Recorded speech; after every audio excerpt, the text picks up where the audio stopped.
Hi అండి, అందరికీ నమస్కారం. మీలో ఎవరైనా ఫస్ట్ టైం మన ఛానల్ చూస్తుంటే please subscribe PME Telugu channel. ఇంకా ఊరికి వెళ్ళాలని ఇంకా రెడీ అయ్యి కూర్చున్నాడు మా ఆయన. ఇంకా 10-10:30కేమో అక్కడ బయలుదేరాము. చలికేరు నుంచి ఇంకా బయలుదేరే గుడికి ఇంకా మా మౌనిని పిలుచుకొని వచ్చి అనంతపురం నుంచి ఇంటికి వచ్చేవాడికి ఈవినింగ్ అయితే అయిపోయింది. ఇంకా అంత దూరం జర్నీ చేసేవాడికి ఇంకా ఓపిక లేక శుక్రవారం మార్నింగ్ అయితే పనులు స్టార్ట్ చేసాము. ఇంకా మొత్తం దివానావి సోబావి అన్నీ తీసేసి ఓ పక్క వాషింగ్ మిషన్కి వేసేస్తే ఇంకొక పక్క అన్నీ నీట్గా సర్దేసేసుకొని తర్వాత క్లీన్ చేయడం అయితే ఇంకా ఇల్లు స్టార్ట్ చేసాము. ఇంకా అంతగా దుమ్మేం లేదు, ఎందుకంటే ఎక్కువగా ఉండము, అందులోనూ కొత్త ఇల్లు కాబట్టి అంతగా ఏమనిపించలేదు. ఇంకా పండగలప్పుడు అయితే ఇంకా నీళ్ళతో కడిగితేనే బాగుంటుంది. ఇంకా మామూలు టైంలో అయితే మాప్ పట్టేసుకుంటాను. ఇలా పండుగలు వచ్చినప్పుడు మాత్రం వాటర్తో ఇంకా పైప్తో ఇలా కట్టేసుకుంటూ మళ్ళీ మాప్ పట్టేసుకుంటాను. ఇట్లా నీళ్ళతో మొత్తం క్లీన్ చేసుకుని మాప్ పట్టేసుకుంటే నాకైతే చాలా హ్యాపీగా అనిపిస్తుంది. అంటే కొంచెం మాప్ పెట్టినప్పుడు ఎందుకో అట్లా నాకు నచ్చదు. మామూలుగా నీళ్ళు కొట్టేసేసి మాప్ పట్టేస్తే చాలా హ్యాపీగా అనిపిస్తుంది. కానీ ఇంక గ్రానైట్ వేసే వాళ్ళే చెప్పారు ఎక్కువగా నీళ్ళు వేసి పట్టకూడదని చెప్పి.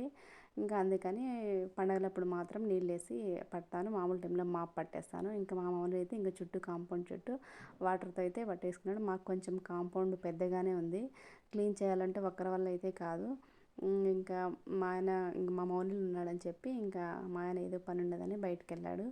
మా మౌనిలు అయితే పట్టేసాడు. పట్టేసిన హాఫ్ అన్ అవర్ తర్వాత మొత్తం అంతా ఆరిపోయింది. అప్పుడు వాన స్టార్ట్ అయింది. కరెక్ట్గా ఈ పండగలప్పుడే టెన్షన్ అనమాట. ప్రతి వినాయక చవితికి అంతేను, వర్షం అయితే కంపల్సరీ ఇలా పడుతూ ఉంటుంది. కొన్ని అయితే బట్టలు ఆరాయి, ఇంకా కొన్ని వేసేటివి అయితే ఉన్నాయి. మళ్ళీ కొద్దిసేపటికైతే వర్షం అయితే ఆగిపోయింది.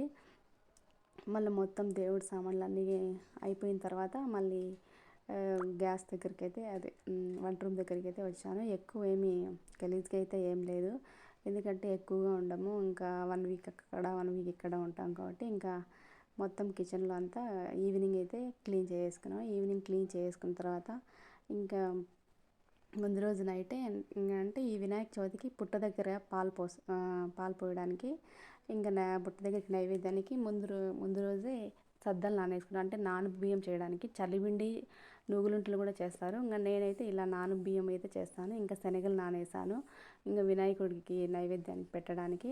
ఇంకా సద్దలు శనగలు నానేసాను. ఇంకా పొద్దున్నే ఇంకా టిఫిన్లోకి ఇడ్లీ పిండి అయితే కొట్టి పెట్టుకున్నాను. ఇంకా మామూలుగా అయితే మా అమ్మమ్మ వాళ్ళ ఊర్లో అయితే టెంకాయల పండగ అంటారు. వినాయక చవితి పైన టెంకాయల పండగ వస్తుంది అని, నాకు అలాగే అలవాటు అయిపోయింది టెంకాయల పండగ అని.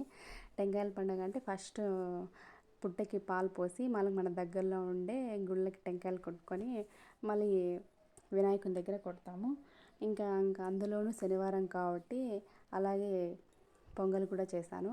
ఇంక చక్కెర అదే బెల్లంతోనే చేశాను. ఇంకా మా కొత్తింట్లో మా వినాయక చవితి ఇలా జరుపుకున్నాము. ఇంకా మళ్ళీ అందులోనూ ఈవినింగ్ విజయవాడకి వెళ్ళాలి కాబట్టి ఇంకా లేట్ అయిపోతుందని చెప్పి ఎక్కువగా అయితే ప్రసాదాలు అయితే మామూలుగా అయితే నేను చేసేది ఇవన్నీ ఎక్కువ అయితే చేయను. మేము ఇంకా అన్ని గుళ్ళు చూసుకునే వచ్చేటికి అదైతే వీడియో తీయలేదు. ఇంకా పుట్ట దగ్గర ఆంజనేయ స్వామి కాడ అమ్మవారి దగ్గర ఇంట్లో వినాయకుడి దగ్గర కొట్టుకునే చోటికి 11:40 అయిపోయింది. మేము టిఫిన్ తినేవాడికి 11:40 అయితే అయిపోయింది. ఇంకా అప్పుడైతే టిఫిన్ తిన్నాము.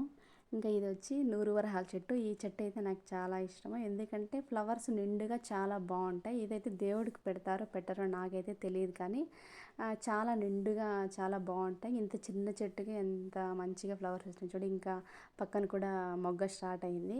ఇంకా ఆ రోజైతే మేము ఇలా ఫొటోస్ తీసుకున్నాము. మా బబ్లుకి హాలిడేస్ ఇవ్వలేదు, ఇంకా అందుకనే ఈవినింగ్ అయితే విజయవాడకి బయలుదేరుతున్నాం. మా ఏరియాలో పెట్టిన వినాయకుడు.